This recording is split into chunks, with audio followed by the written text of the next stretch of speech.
Breaking news చూస్తున్నాం. మెదక్ జిల్లాలో ఓ కాంగ్రెస్ నేత షూట్ చేయబడ్డాడు. తన ఒంట్లో 2 బుల్లెట్ గాయాలున్నాయి. అయితే ముందుగా అందరూ యాక్సిడెంట్ అనుకున్నారు. హాస్పిటల్కి తరలించిన తర్వాత అసలు విషయం బయటపడింది. ఈ ఘటన కొల్చారం మండలంలో చోటు చేసుకుంది. ఇక్కడ మీరు చూస్తున్నటువంటి ఈ వ్యక్తే కాంగ్రెస్ పార్టీకి సంబంధించిన ఒక నాయకుడు అనిల్. అయితే వరిగుంతం గ్రామ శివార్లో అనిల్ కాల్చివేతకు గురయ్యాడు, అంటే షూట్ చేయబడ్డాడు. సో రోడ్డు పక్కన ఒక కారులో మారెల్లి అనిల్ మృతదేహం లభించింది. అయితే అంతా కూడా యాక్సిడెంట్ ఏమో అని చెప్పి బహుశా అక్కడ వారందరూ కూడా ఒక్కసారిగా ఆసుపత్రి తరలించే ప్రయత్నం చేశారు. అయితే హాస్పిటల్కి వెళ్ళిన తర్వాత అక్కడ డాక్టర్లు తనకి పరిశీలిస్తే అనిల్ కుడి భుజంలో 2 బుల్లెట్లు ఉన్నాయట. అయితే ఘటనా స్థలంలో మరొక 4 బుల్లెట్లు లభ్యమయ్యాయి. ఈ ఘటన మెదక్ టు హైదరాబాద్ జాతీయ రహదారిపైన చోటు చేసుకుంది. ప్రస్తుతానికి మెదక్ పోలీసులు ఈ ఘటన పైన విచారణ ప్రారంభించారు. మీరు చూస్తున్నటువంటి ఇక్కడ ఫోటోలో కనిపించే వ్యక్తి రైట్ సైడ్ బాక్స్ మీకు కనబడుతుంది. అక్కడ మీరు చూడండి, ఒక కార్ పూర్తిగా చెట్ల పొదలకు దూసుకువెళ్ళింది. అయితే అంతా కూడా ఆ కార్ని అక్కడ పరిస్థితిని చూసి యాక్సిడెంట్ ఏమో, అనిల్ యాక్సిడెంట్లో మరణించాడేమో అని చెప్పి భావించి అక్కడికి పెద్ద ఎత్తున అక్కడ వెళ్తున్నటువంటి వాహనదారులు కానివ్వండి, తర్వాత ప్రజలు కూడా వెంటనే ఆయన్ని ఆసుపత్రికి తరలించారు. వెంటనే అక్కడ వెళ్ళిన తర్వాత వైద్యులు ఆయన పరిశీలిస్తే ఆయన ఒంట్లో 2 బుల్లెట్లు ఉన్నాయి. 4 బుల్లెట్లు కూడా అక్కడ సమీప సంఘటనా స్థలంలో దొరికినట్టు తెలుస్తోంది. సో ప్రస్తుతానికి ఈ ఘటన కొంత కలిసివేస్తోంది. ఆ గన్ ఎక్కడిది, ఎవరు ఆయన్ని కాల్చారు, అసలు విషయం పోలీసులు విచారణలో బయటపడే అవకాశం కనబడుతోంది. మా ప్రతినిధి మహేష్ అందుబాటులో ఉన్నారు. ఎస్ మహేష్, ఏంటి అనిల్ పైన ఎవరు ఈ ఘాతుకానికి పాల్పడ్డారు? అనిల్ పైన ఎవరికి కక్షలు ఉన్నాయి? నిజంగా అక్కడ గన్ ఎక్కడి నుంచి వచ్చింది? గన్లో బుల్లెట్లు ఎలా సమకూర్చుకోగలిగారు? అట్ ది సేమ్ టైం ఈ ఘటన గల ఎవరైనా శత్రువులు ఉండే అవకాశం ఉందా అనిల్కి? సో ప్రజెంట్ అక్కడ ఎటువంటి విషయాలు తెలుస్తున్నాయి? రైట్ మహేష్. కోల్చార మండలం వరిగుంతం గ్రామ సభలో మెదక్ జిల్లా కాంగ్రెస్ పార్టీ ఎస్సీసీఎల్ జిల్లా సెక్రటరీ అనుమానాస్పద మృతిగా గుర్తించినారు. ఘటనా స్థలంలో 4 బుల్లెట్లు లభ్యమవడం అనేది అందరూ కూడా పోలీసులకు నివ్వరపోయే విధంగా ఉంది. మెదక్ హైదరాబాద్ రోడ్ పక్కనే అదుపు తప్పినట్లు కారులో పడి ఉన్న అనిల్ మృతదేహంగా చెప్పుకోవచ్చు. ఘటనా స్థలంలో బుల్లెట్లు లభ్యం కావడంతో ఘటనపై పోలీసులు తీరా ఆరా తీస్తున్న పరిస్థితి అయితే మనం చూస్తున్నాం. అనిల్ ఒంటిపై కూడా బుల్లెట్ల గాయాలు ఉన్నట్టు పోలీసులు గుర్తించారు. ఇప్పటికే ఘటనా స్థలానికి జిల్లా అధ్యక్షుడు సంబంధించిన ఆంజనేయులు గౌడ్, అదేవిధంగా ఆవుల రాజిరెడ్డి కూడా రాత్రి సమయంలోనే బరాబర్ చూసిన పరిస్థితి మనం చూస్తున్నాం. దీనికి సంబంధించి బుల్లెట్లు ఉండడం ఏంటని చెప్పి కలకలంగా చెప్పుకోవచ్చు. మెదక్ జిల్లాలో ఇటువంటి సంఘటన చోటు చేసుకోవడం, ఎందుకంటే బుల్లెట్ సంబంధించిన చూస్తున్నట్టయితే బుల్లెట్ ఉండడం ఏంటి, బుల్లెట్ గాయాలు ఏంటి అని చెప్పి పోలీసులు ఆరా తీస్తున్నారు. ఇప్పటికే సంబంధించిన ఎవరైతే లైసెన్స్ ఎవరెవరికి ఉన్నాయి ఏంటి అని చెప్పి పోలీసులు కూడా జిల్లాకు సంబంధించిన ఎవరెవరి దగ్గర ఏంటి అని చెప్పి పోలీసులు ఆరా తీసే పనిలో ఉన్నారు.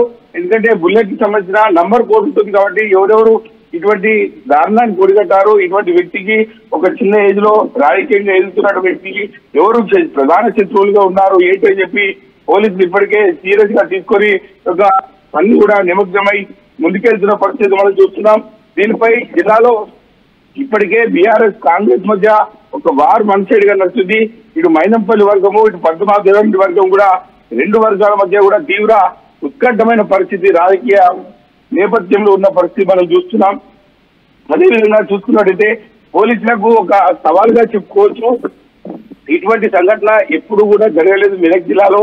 ఇటువంటి సంఘటన పోలీసులు మాత్రం సీరియస్ గా తీసుకున్నట్టు మనకు తెలుస్తుంది. రైట్, అంటే అనిల్ ఏ స్థాయిలో పనిచేస్తూ ఉంటాడు? అనిల్ కాంగ్రెస్ పార్టీలో అక్కడ ఎంత యాక్టివ్గా ఉంటూ ఉంటాడు? అది ప్రత్యర్థి వర్గాలు చేసినట్టు పనిగా భావించాలా? అసలు పోలీసు ఏ అనుమానం వ్యక్తం చేస్తున్నారో తోటి కాంగ్రెస్ నాయకులు కానివ్వండి, కుటుంబం ఎటువంటి అనుమానం వ్యక్తం చేస్తుంది?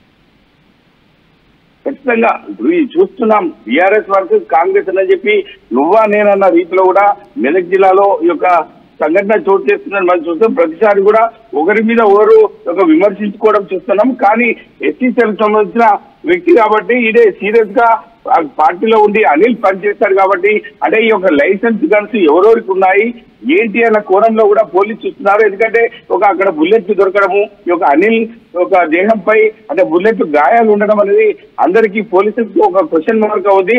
దీనిపై పూర్తి ప్రక్షాళన చేయాలని పోలీసులు ఇప్పుడే ఉన్నతాధికారులు కూడా సంబంధించిన బీఆర్ఎస్ పార్టీ నాయకులు ఉన్నటువంటి ఎవరికైతే లైసెన్స్ గన్స్ ఉన్నాయి, అదేవిధంగా కాంగ్రెస్ పార్టీలో కూడా మరి అనిల్ శత్రువులు ఉన్నారా, ఏంటి అని చెప్పి కోణంలో కూడా పోలీసులు ఇప్పటికే ఒక ఇంట్రాగేషన్ కూడా చేస్తున్న పరిస్థితి. ఎందుకంటే వీరిపై నిఘా పెట్టారు, ఎవరెవరికి లైసెన్స్ గన్స్ ఉన్నాయి, ఎవరెవరి దగ్గర ఏమున్నాయని చెప్పి పూర్తి డాటాను సేకరించి వారి యొక్క ఉన్నటువంటి లైసెన్స్ గన్స్ పై ఉన్నటువంటి వీళ్ళకు ఉన్నటువంటి బుల్లెట్లకు సంబంధించి ఎటువంటి బార్ కోడ్ ఉంది, ఏ నంబర్లు ఉన్నాయని చెప్పి పోలీసులు పూర్తిగా నిజ నిర్ధారణ చేస్తున్న తర్వాత నిజంగా అక్కడ బుల్లెట్లు ఉన్నాయి, బుల్లెట్ ద్వారా ఇన్ఫర్మేషన్ పోలీసులు రాబట్టే ప్రయత్నం చేయొచ్చు. కానీ అనిల్ కి అంతని చంపి హతమార్చేంత శత్రువులు ఉన్నారా?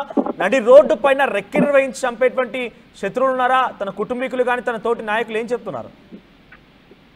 ఖచ్చితంగా ఇప్పటి వరకు అయితే అనిల్ అందరితో కలిసిమెలిసిగా ఉండే విధంగా ఉన్నట్టు బంధువులు అవుతూ కాంగ్రెస్ పార్టీ శ్రేణులు కూడా చెప్తున్నారు. కానీ ఇతరులను ఇటువంటి దారుణానికి అనిల్ బలి కావడానికి కూడా కాంగ్రెస్ పార్టీ శ్రేణులు ఇప్పటి వరకు జీర్ణించుకోలేకపోతున్నారు.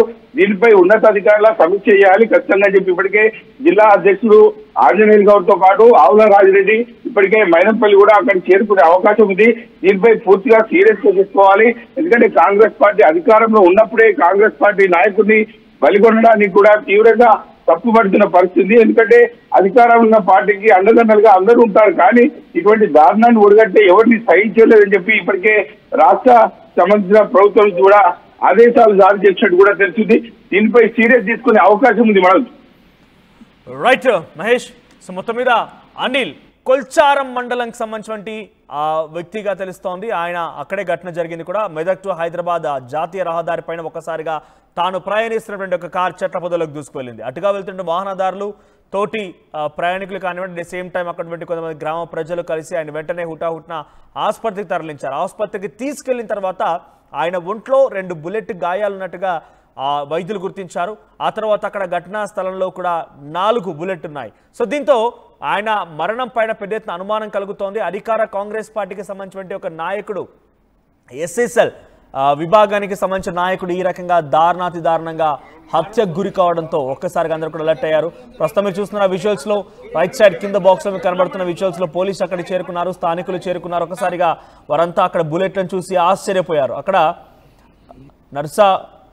నర్సాపూర్ నియోజకవర్గానికి సంబంధించి ఇటీవల కంటెస్ట్ చేసినటువంటి కాంగ్రెస్ అభ్యర్థి ఆవుల రాజిరెడ్డి కూడా అక్కడే ఉన్నారు. ప్రస్తుతానికి ఆయన కూడా అక్కడ సంఘటనా స్థలాన్ని పరిశీలిస్తున్నారు. కాంగ్రెస్ కార్యకర్తలతో అక్కడ చేరుకున్నారు.